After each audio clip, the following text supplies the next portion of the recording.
Capes and Conundrums. Pavel immediately goes for the ceiling and clings on by a combination of his fingernails and axiom.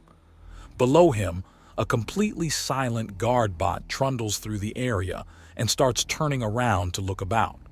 He climbs away from the bot and just in time to dodge it looking up. He was told the elite bots were not ready yet.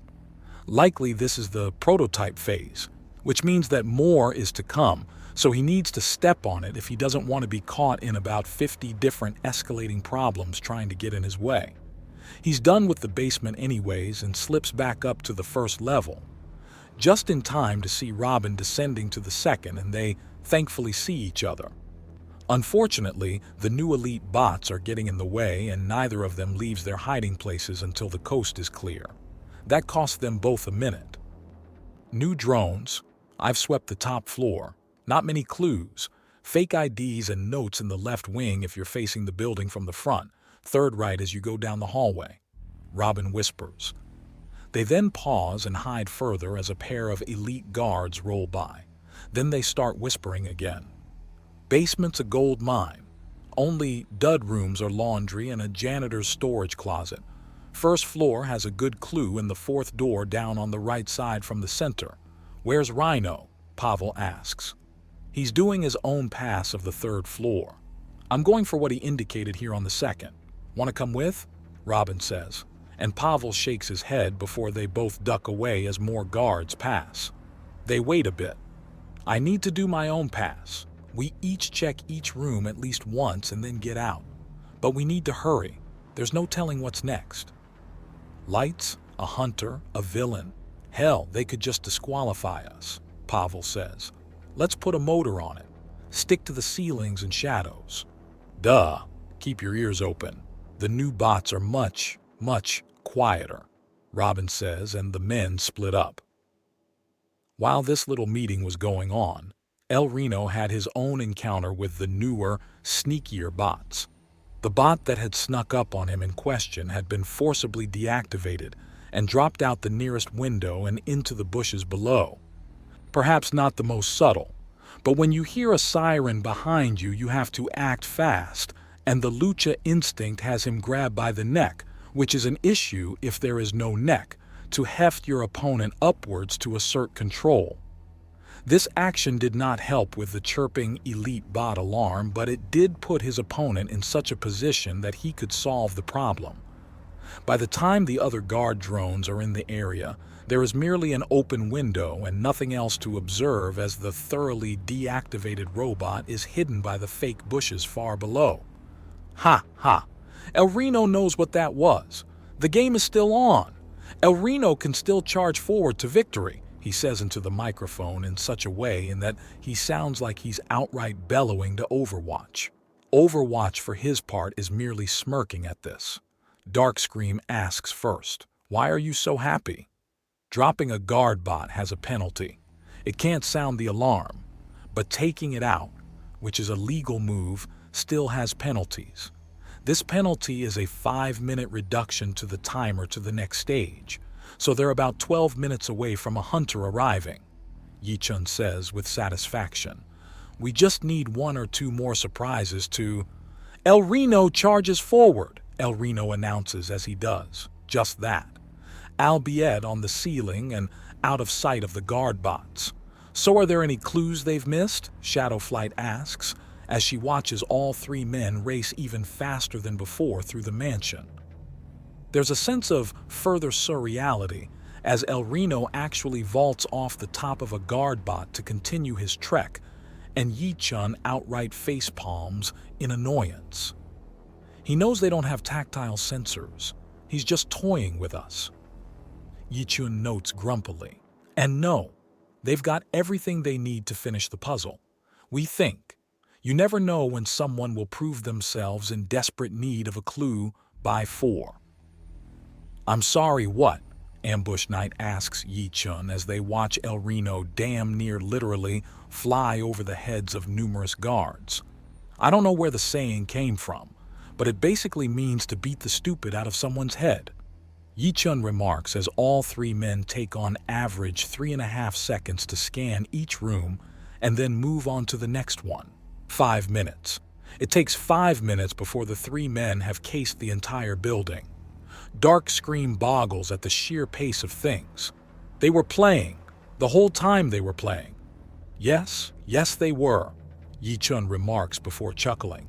Ladies, our entire mindset is on being the best of the best, and we came to the galaxy at large ready to fight against armies, outnumbered 1,000 to 1 at least. The more you push any of us, the more fun we're having. Yichun then taps a few buttons at his console and nods. At the rate they're going to need to face the end bosses sooner rather than later. So who are they facing? I mean, they're up against the Mad Hatter, right? He doesn't fight, but he makes other people fight for him. So who are they facing? Shadowlight asks, and Yichun chuckles. You'll see. Needless to say, we have some actors in place and some limits on the men. Oh, they're in a Mad Hatter story. So their final fight is a hostage situation where the hostage is out for your blood. They will each have an opponent, but while their opponent is allowed to go all out, they have to take them down without drawing blood or giving anything more than a light bruising. Okay, but who? Shadowlight asks. Millihertz, Long Flight Sweet Song, and Junda Death Roll. Yichun answers with a grin. That told us all of nothing. Who are they facing? Shadowlight protests. I know. He answers with a big grin and a very amused tone, one that's also somewhat familiar. Wait a minute, Ambush Knight says as she leans in closer. Say that again. I know, Yichun says in an even more amused tone. You've played the Riddler. Yes, I have. Granted, there are like 6 of us that play the Riddler at any one point. It's a lot of fun. Yichun notes with a chuckle. I like the monologuing. I see.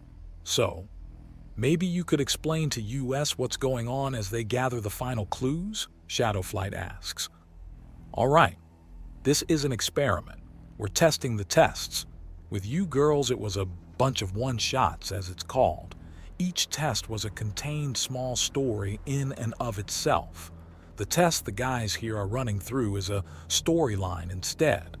Most of what we have in the city is a one-shot, but eventually we'll have full storylines. And this storyline is? Shadowlight prompts. The Hatter used a suicide bomber as a distraction to kidnap a young girl, but this time his psychosis went further and he wants the full scene. He wants the Cheshire Cat, the March Hare, the Dormouse, the Mock Turtle, and more. He's establishing a who's who of who's been hypnotized into his thug. Yichun answers. The clues all lead to the location where the brainwashing and indoctrination is occurring. None of the 3 combat hostages he has so far can be snapped out of it, but none of them are guilty either. So they have to fight 3 Gotham personalities with a Wonderland twist.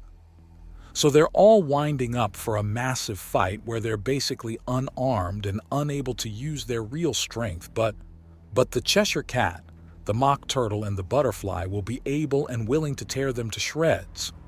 Yichun answers and the 3 women are silent. The who? Just keep watching.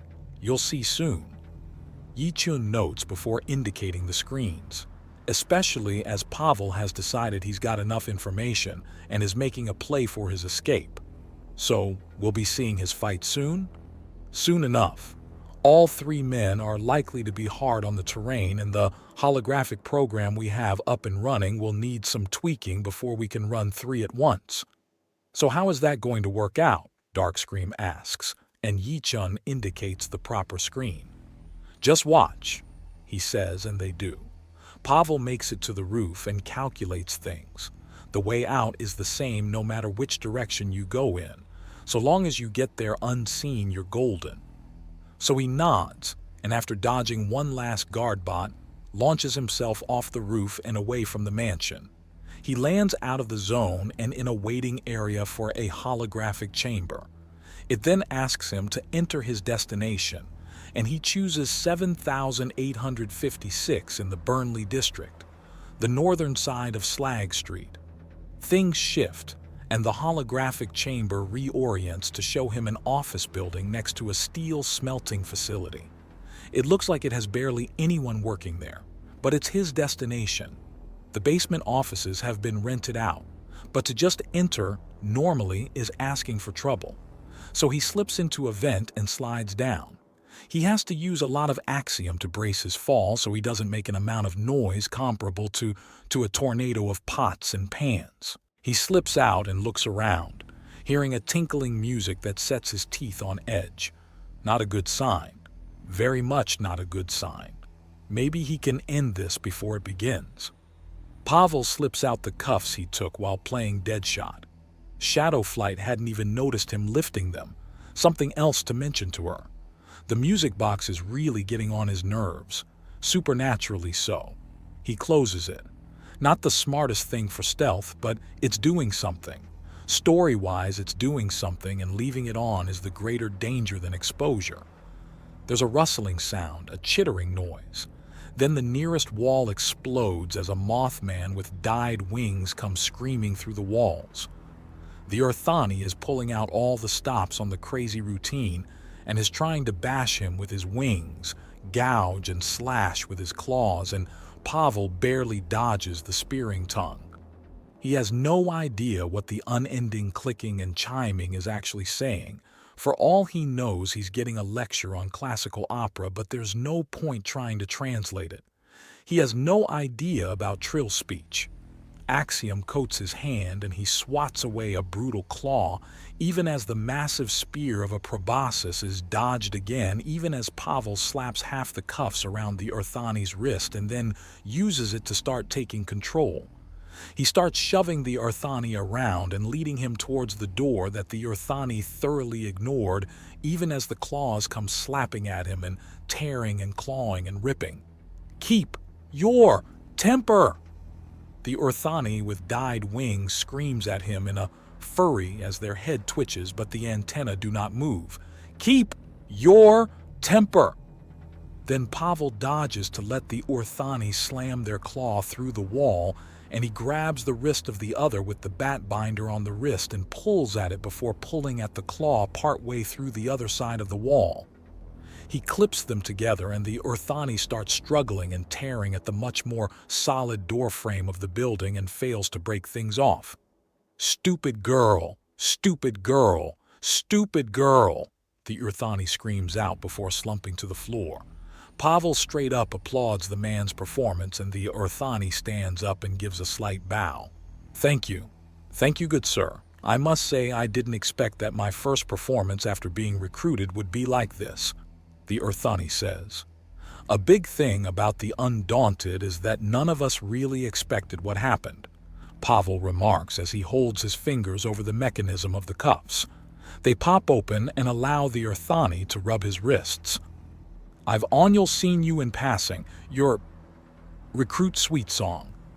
"Yes, long flight sweet song. Somewhat ironic considering that I developed an oversized proboscis." "Weren't you initially hired as a translator?" "Yes, but I decided I wanted a bit more after I broke through my own body with a neck 3 times as thick as before." Things happen. So Pavel begins before everything shifts, and suddenly they're at the entrance and seeing Eleno walk in. Eleno greets you both, "Oh, brothers in arms. Now, if you will forgive me, but Eleno must take flight like the most graceful of eagles," he says before punching in the address of his destination, and a door opens. True to his word, the big man charges through. So, Killer Moth forced to act like the Hatter's muscle as the butterfly, formerly the caterpillar. Pavel notes even as Robin shows up. "Traffic jam?" Robin asks. "Eleno's having his fun." "A dyed Killer Moth. I was sure he'd get White Rabbit to show up." "Who?" Pavel asks. "Petty Batman villain who fits the theme almost too well." Robin answers. "So how long do—" "Ha ha, fear not. For Eleno shall free you from the chains of your own mind." Echoes from the hologram door and all 3 men clam up. Long Flight lets out a chittering noise and reaches into his neck fur to reveal a device that he deactivates. and the butterfly effect on his otherwise soft white body fades away. The moth is now fully a moth again. "So who do you think he's facing?" Robin begins. "Ha, ha, fear not, little kitten. Eleno is as gentle as the beast he emulates." "Oh, okay," Pavel mutters as Robin chuckles.